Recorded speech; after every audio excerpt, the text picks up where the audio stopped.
everybody? Matt Best here at the Mayo Media Network. Got our Sunday best bets for you, covering everything from the NHL over to esports today.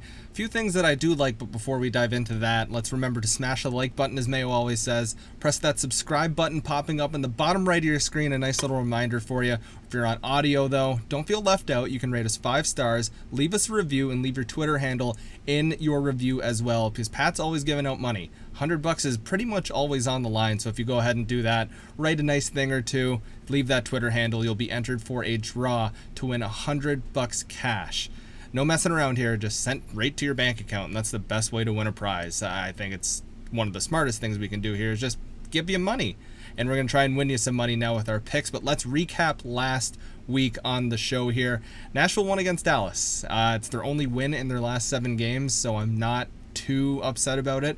Even a blind squirrel finds a nut sometimes. Nashville, abysmal. I'll still pick on them any day of the week.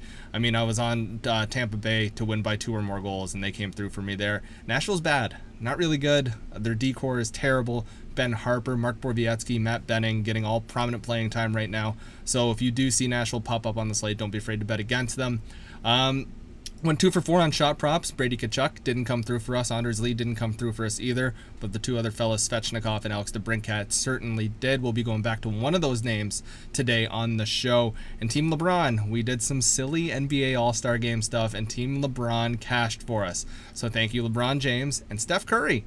Not only did we give him out on prize picks, but we also said throw some money on him to win the 3-point competition, and he won it. Steph is unbelievable, but without further ado, let's dive into the action today in the NHL, and we've got the Carolina Hurricanes taking on the Detroit Red Wings. The Hurricanes 19-6-1, the Red Wings 8-16-4. Carolina against the spread 13-13. Detroit 16-12, not bad there. Hurricanes money line -225. Red Wings money line +188. Total 5.5, and the spread obviously 1.5 to the Red Wings.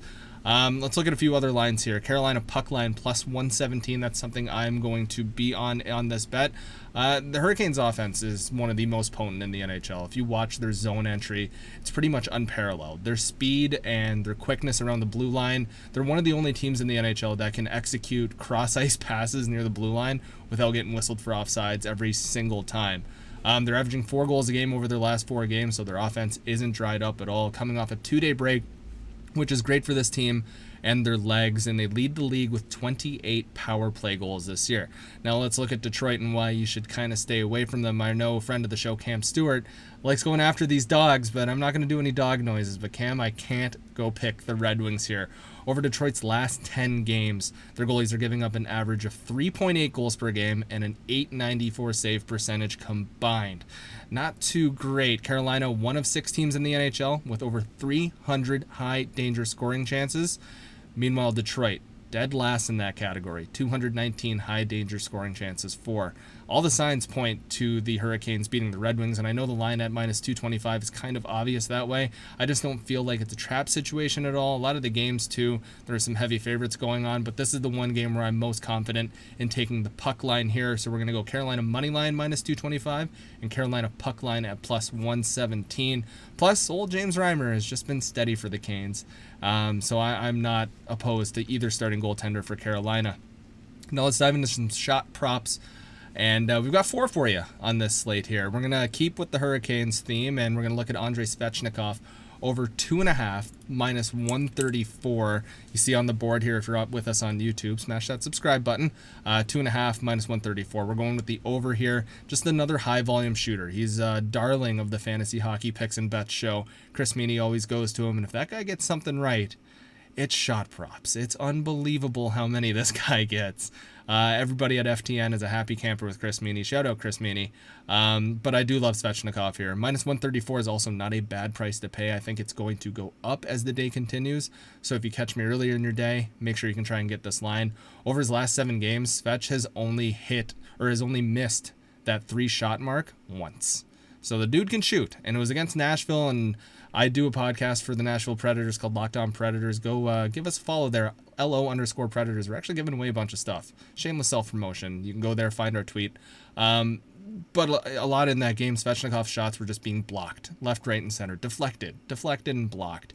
So to me, that's a lot of puck luck there. The guy is a consistent high-volume shooter. I like Carolina against this shoddy Detroit defense, so I'm not afraid to go 2.5 minus 134 there. Now, a team that everybody loves right now is the Minnesota Wild. Kirill the Thrill and Matt Zuccarello, and let's talk about some Matt Zuccarello here. The guy's having a renaissance here. He looks fantastic out on the ice. Now, this is going to be a hard line to find. If you go to DraftKings Sportsbook, you'll probably be able to find this one.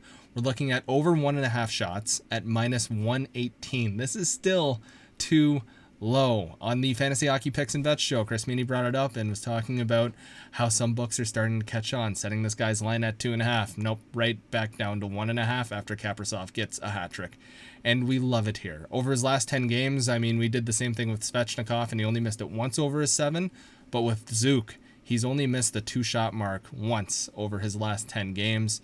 They're going to keep things rolling there. Him and Kaprizov look fantastic together.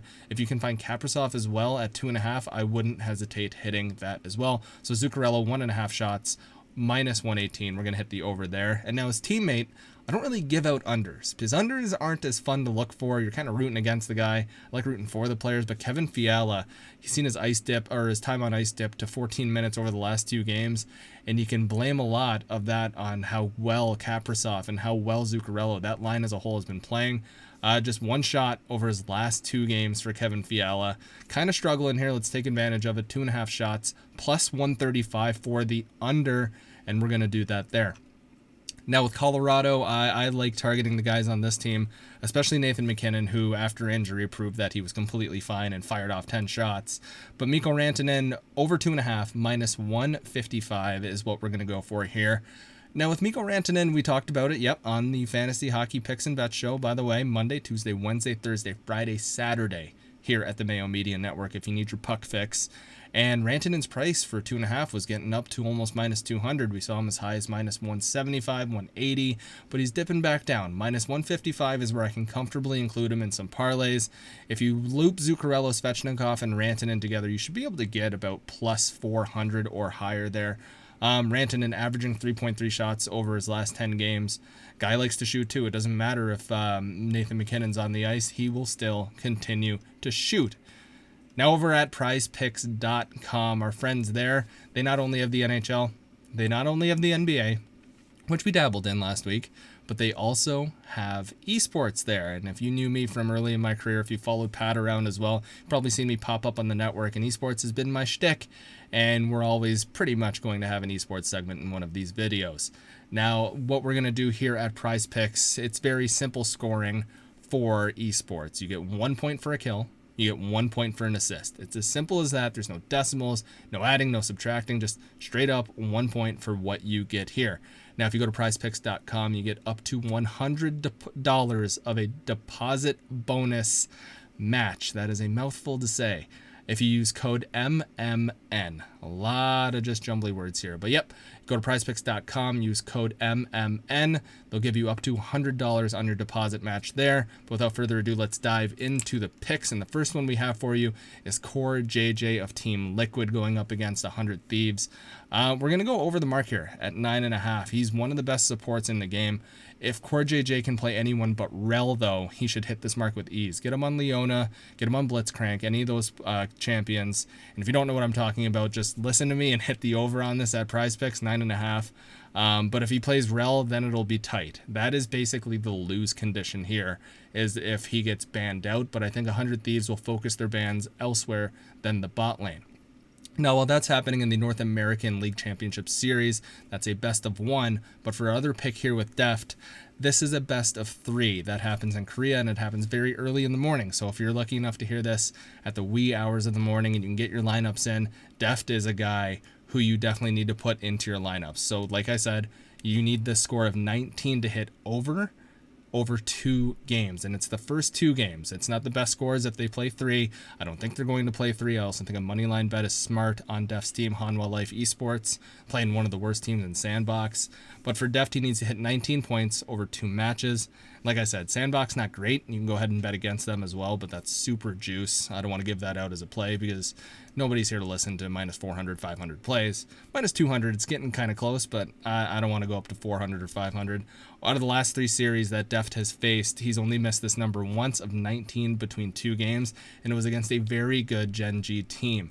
We'll play the pick and ban game here as well with Deft, and we can hope Deft can get on a Kaisa or a Zaya on at least one of the games and not get pushed to someone like Samira. Because if he can get on a comfort pick, he hits this probably in a game and a quarter. This guy is that good, one of the best ADCs in Korea.